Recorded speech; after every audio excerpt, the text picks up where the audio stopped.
Assalamualaikum warahmatullahi wabarakatuh. 18 November 2023. Saya bersama Pak Amin Rais mengunjungi IKN. Berangkat dari Samarinda, kami menempuh perjalanan sekitar 2,5 jam. Di dekat IKN, kami sempat singgah di sebuah masjid. Dan selepas sholat, sekelompok warga menemui kami. Mereka mengeluhkan badai debu yang dibawa oleh truk-truk besar yang siang malam keluar masuk IKN. Dan memang benar, semakin dalam kami menuju IKN, semakin terlihat jelas lapisan debu tebal yang pekat menutupi jalan-jalan raya dan tembok-tembok rumah warga. Pemandangan hijau hutan yang kami lalui sebelumnya mendadak menjadi coklat tanah lumpur yang kering di mana-mana, seperti desa yang tak terawat. Di sepanjang jalan itu pula, kami lihat kantor dan mes-mes BUMN yang baru separuh jalan dibangun. Sampailah kami di titik nol IKN, titik nol Nusantara. Di sana, tak banyak yang kami lihat kecuali anak-anak tangga menuju satu bangunan simbolis bertuliskan titik nol Nusantara. Kami lanjutkan perjalanan menuju IKN dengan harapan dapat melihat bangunan-bangunan yang kiranya sudah hampir jadi. Karena kita semua telah mendengar keinginan pemerintah untuk menyelenggarakan upacara 17 Agustus tahun depan di sana. Kita juga lihat di media sosial, para influencer menampilkan latar belakang bangunan IKN yang besar dan terkesan hampir jadi. Memasuki IKN, seketika kami bingung karena tempat itu bukan sebagaimana yang ada di dalam bayangan kami.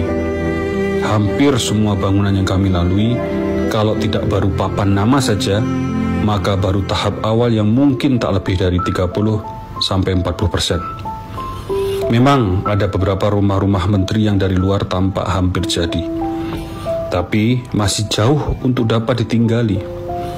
Infrastruktur dasar seperti sanitasi pun juga terlihat dalam tahap awal sekali.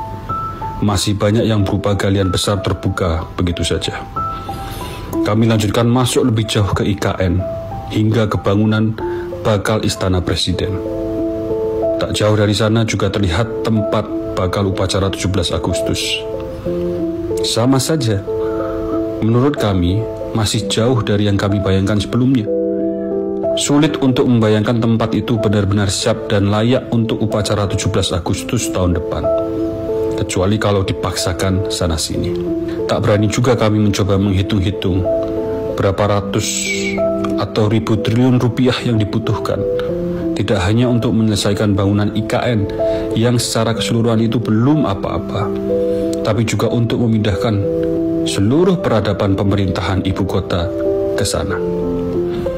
Kemudian entah saya yang mulai kehilangan kapasitas spasial, tapi saya melihat bangunan-bangunan di IKN, termasuk Istana Presiden, cenderung lebih kecil ketimbang kesan yang saya dapat dari perencanaan yang telah dipublikasikan.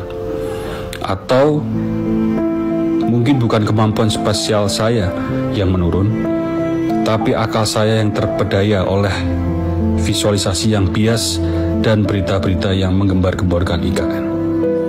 Ambisius, saya takut IKN adalah lebih ke sebuah proyek ambisius kelompok kecil dengan syahwat kepentingan pribadinya, ketimbang sebuah proyek kebangsaan untuk kepentingan rakyat.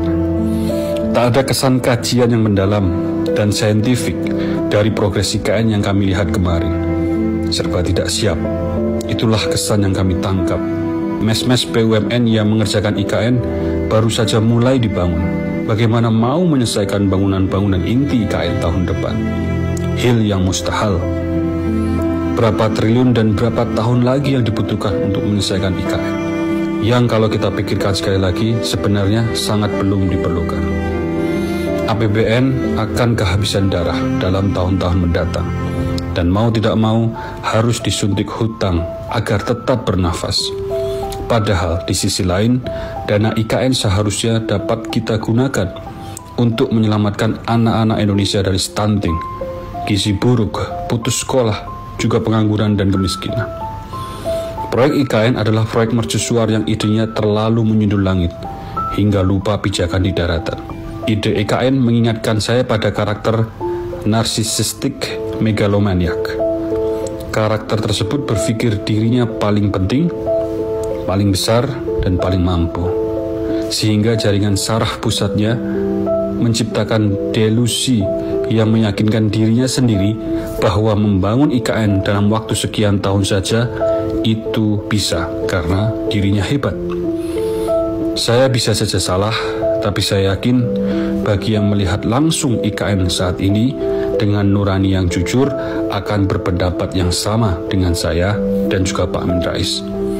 Kami khawatir IKN akan jadi proyek raksasa yang mangkrak, dan siapa lagi korbannya kalau bukan rakyat.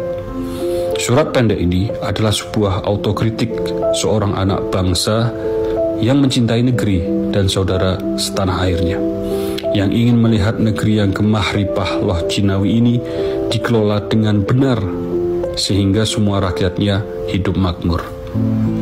Kepada saudara-saudara di Kalimantan Timur, jangan mau kita dibentur-benturkan. Kita semua setuju dan mendukung pemerataan pembangunan dimanapun, termasuk di Kalimantan Timur. Tapi proses dan perencanaan yang serampangan yang malah membuat rakyat menderita nantinya harus kita lawan. Dan akhirnya, kepada Presiden Jokowi yang saya hormati, saya sarankan untuk tinjau ulang pembangunan IKN dan lakukan perencanaan kembali yang realistis dan tidak ambisius, sehingga APBN tetap sehat, hutang yang terlanjur menggunung tak bertambah, dan permasalahan negeri yang lebih penting dapat diselesaikan terlebih dahulu, seperti gizi buruk, stunting, dan lain sebagainya. Dan satu lagi, kepada para influencer yang diterbangkan ke IKN dengan biaya negara yang tidak murah, jangan malah memberikan informasi false positif yang malah mengelabui sementara rakyat Indonesia. Jujurlah diri kita untuk bangsa ini. Samarinda, 19 November 2023. Ridho Rahmadi.